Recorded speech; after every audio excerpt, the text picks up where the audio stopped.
I feel like social media is taking up so much of my time with little result. Is there a better way? Absolutely awesome question. I love it. Yes, there is a better way, for sure. Firstly, we have to define the outcome. Why are we doing social media? Why are we putting so much effort into our Instagram or our Facebook or our TikTok and our Reels and all of this stuff? What is the purpose? What is the outcome? And it is very, very simple. There is a singular outcome, and that is to get more members, or at least to create more leads, and that is it. The biggest mistake I see with boxers and their social media presence is they'll put up a whole bunch of images or reels or videos that are designed to appeal to their members, and then they'll start putting up a whole bunch of the same sort of content, but it's designed to appeal to leads or people who are looking at their box. And the problem with that is you're trying to achieve two different purposes with the same account, and those purposes are very much at odds. The kind of stuff that your members want to see that's going to educate, entertain, or give escapism to them is not what the leads or potential members that you're trying to attract are going to want to see. In fact, a lot of what your members want to see is actually going to scare away the potential leads out there, and vice versa. What your leads want to see, what's going to get them comfortable enough to take that first step inside your box, is probably going to bore your existing members, right? It's not going to be entertaining content to them. So, and this is a bit controversial, but I'm a very big proponent that your social channels, all of your outward facing channels, are exclusively to show what you do to people who aren't in your box. They're not for your members. They're to get that person that's sitting on their fence, right? If they're looking at your Instagram or your YouTube or your Facebook or your TikTok, they're on the fence. They're interested enough that they're considering taking the next step.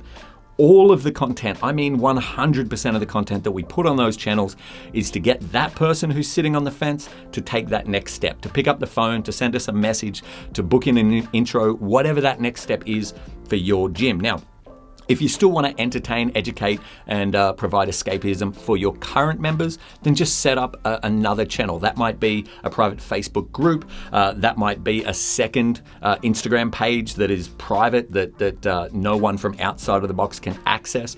But I can't stress this enough, that if you're putting out a mismatch of content, you're trying to please everybody, and all you'll accomplish is pleasing nobody. Cool. So that's the first thing, is identifying what is the outcome and how do we achieve that? A singular outcome, ideally getting new members to take that first step. Secondly, I want you to take the pressure off constantly creating new content, right? Especially with things like Reels and TikTok and that kind of stuff. There's always this pressure to, what do I post today? What new stuff can I post tomorrow? What trends are out there? What music am I going to dance to or have a compilation to that's going to interest people?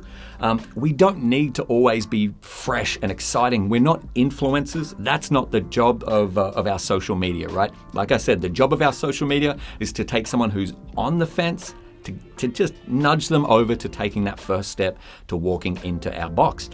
So if you can just create 90 days or even less, but let's say 90 days of really good content, you can absolutely just repeat that content. You can make it evergreen so that you're repeating a 90-day block after a 90-day block. Because think about how you use social media, right? And everyone's going to be roughly the same. You're scrolling so much, you're getting fed so much different content that by the time you've got 5 minutes down the track, you've forgotten everything that you looked at, right? Let alone a day or a month or 90 days, right? So don't be worried about, if I post the same video that I posted 3 months ago, people are going to see it, they're not going to be interested. That's not how it's going to work, right? Our memory, our attention span with social media is incredibly short. So if you've got good content that works really, really well, turn it into a 60 or a 90-day calendar and then put that sucker on repeat. Again, you're not an influencer, right? We're not running a box social media channel just for the likes, comments, and shares. We're doing it for that specific reason, to get new members to take that first step. If you've got content that is achieving that, put that sucker on repeat, schedule it out a year ahead if you want, and then all you've got to do with your social media, hopefully, is answer the messages of people saying, hey, I'm keen, I'm interested, what's the next step? Cool. So you don't always have to be coming up with new content all the time. Third tip, let your members tell the story. okay? There's a story that what we do and the results that we achieve and how we achieve it. We want to tell the world about this. There's some really poor ways to do this, right? Just shooting your members doing burpees or whatever in class and then posting it. That's probably the worst way to do it. There's no narrative, there's no story, there's nothing emotional that the person on the other end can engage with. Likewise, if it's me sitting in front of the camera going, hey, here's 10 reasons to join CrossFit ABC, it doesn't have much of a punch because, of course, I'm going to say that it's amazing. Of course, I'm going to talk about the community and the results and all of that great stuff. It's my business. I have a vested interest. I'm a biased participant in this video. But if I can have my members talk about their story, talk about their journey, talk about not just the good stuff, but the scary stuff. What were they scared of before they stepped through that door?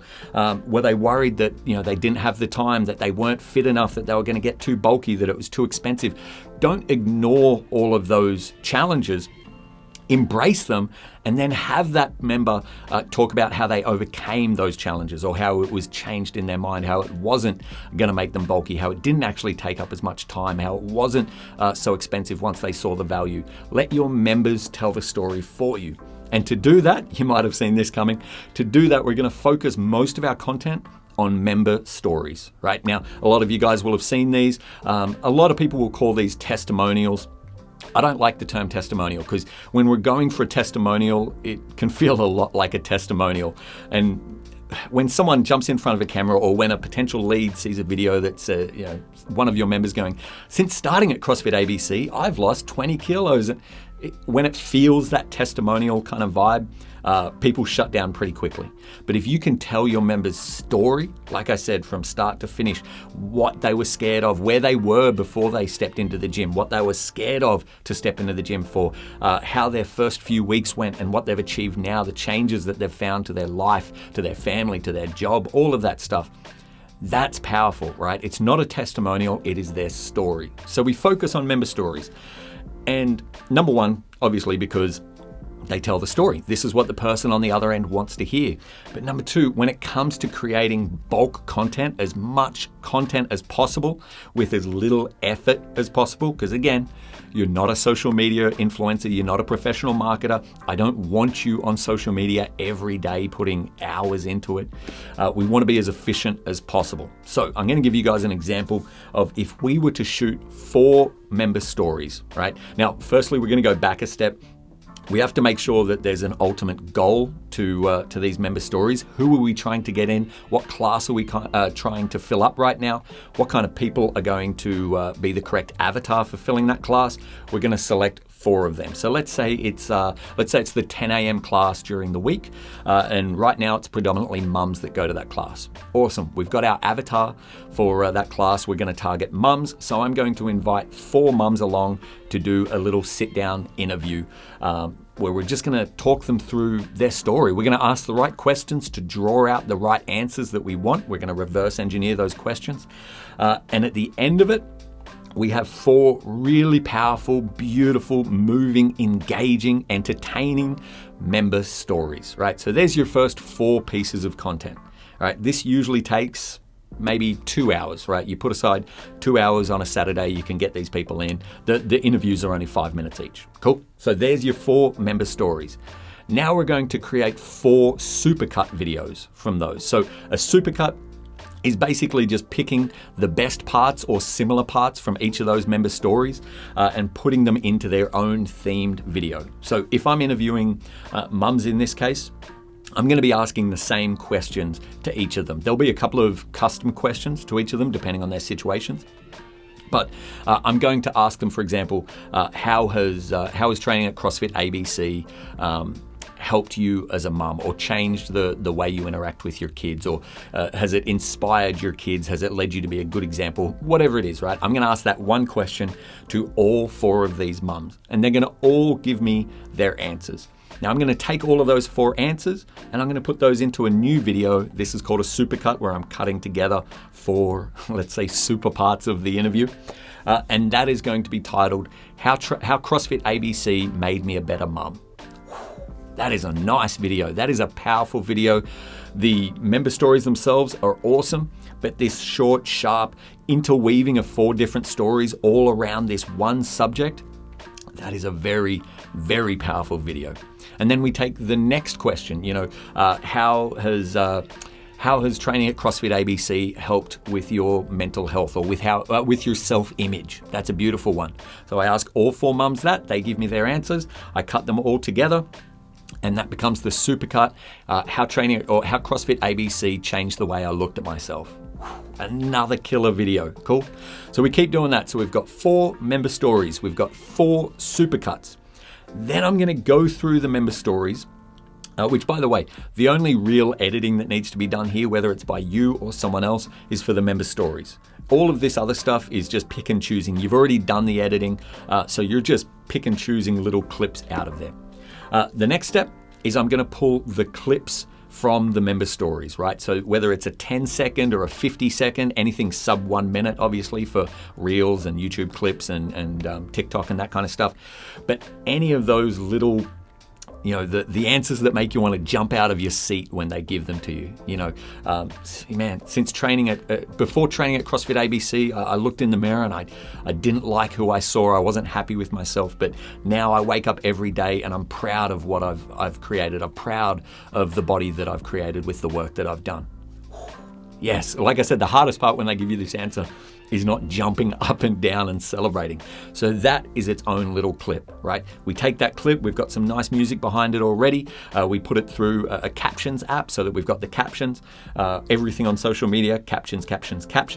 And now, for each one of these member stories, you're going to pull somewhere between 5 to 10 of those clips, depending on the person, whether they talk in short sentences, little bursts, or long story sentences. So that's going to be between 20 and 40 pieces of content right there. So now we've got 4 member stories, 4 supercuts, and between 20 and 40 clips. This is huge, right? You're starting to see how we can create 90 days of content pretty damn easily. The last step is I'm going to take each one of those little clips. I'm going to find the best quote. I'm going to take some of the B-roll that I've got. So this is just footage of them working out that we use within the member stories. I'm going to take a little screenshot or a capture of one of those frames, something that looks good. Or you might even have photos of this member already if you've done a photo shoot at the gym. But either way, just taking a screenshot of a still frame of them working out or smiling or high-fiving another member, that's completely sufficient. And then I'm going to jump into Canva. I'm going to take their quote. I'll editorialize it if I need to kind of shorten it down. And I'm going to put that over the top as a quote image. And now I've got 20 to 40 quote images that can go up, right? So now we've got, 4 member stories, 4 supercuts, 20 to 40 clips or reels, and 20 to 40 quote images. We mix them around so that it's not the same person day after day. You spread that out over 60 or 90 days and boom, there you go. You've got 3 months of social media content ready to go. And not just social media content that is 10 times more engaging than anything else you've ever put out, right? Because people don't want to see you, right? They want to see people who look like them. They want to see people who have a similar journey to what they're going through. Cool? So now we've got all of this. At the end of that 90 days, you can choose. Do I still want more of these people? If so, I'm just going to recycle that all of that content for another 90 days or 60 days, whatever it turns out to be. Or if you go, actually now I want to fill up this class, and the right avatar for this class is going to be a professional male in his mid-40s. I'm going to find 4 of them, spend 2 hours on a weekend filming member stories, and we start the process again. Cool. It is honestly that easy. It takes me a lot longer to explain this process than it does to actually plan this process out. So please don't let all of this explanation scare you away from doing it. It is way easier than it sounds. And if you've got any questions, you just shoot me a message anytime. I'm here to help you guys always. Cool. A few other things to remember. Number 1, a call to action in every single post. Everything you put up, you're going to put some sort of call to action at the end. It might be a strong call to action. Are you ready to get the same results? Are you ready to step up and be the example to your kids that Sarah is to her daughter? It might be quite overt, or it might be a little bit more subtle, right? If you've got any questions or are ready to take the first step, shoot us a message today. We'd love to talk to you, right? But it's in every single post, okay? As long as it's appropriate and proportionate to that post, and as long as you're not hammering it too hard every single day, it's completely okay to do. And, you're never going to get these people if you don't ask. So don't be afraid to ask. Put call to actions in every single post. And then lastly, and oh my God, this is the biggest one. This is probably the number one reason that I would have boxers just put a hard pause on their social media, is all of this stuff. It's the start of your funnel. And I hate that word, but it's an easy one for us to all understand, right? The funnel, where it starts, how you capturing people, how you getting their attention, how you developing leads, and then it comes down to them signing up, right? It is the start of your funnel. So let's say it's social media gets their attention, and then they book in for a free intro, they do the intro, then they do the on-ramp, then they sign up, right? Whatever your version is of that. Social media is the start of that. If you don't have all those other steps sorted out, if you haven't sat down and really put the effort into working out, well, how are we going to make sure that we capture that lead? How are we going to make sure that we get back to them within 15 minutes, that we're treating them with the respect that every lead deserves, that we're saying the right things and have the right systems and structure in place to make sure that no one slips through the crack, that our intro program is getting the results and the conversion rates that we want. Likewise for our on-ramp and then our sign-up process as well. If all of that isn't optimized, then all of the social media that we've just spoken about is absolutely useless, because you're going to get all of these leads that are excited, that are loving the content you're putting out, and you're going to completely screw them by not having the right systems in place, right? You'll have an awesome number of leads and then low conversion rate point to point. So make sure you get all that other stuff sorted out before you even think about putting serious effort into your social media. Cool? Amazing question. Way longer answer than I expected. That could be a 5-question Friday right there. But awesome question there from Danielle in the group coaching call last week. I love it.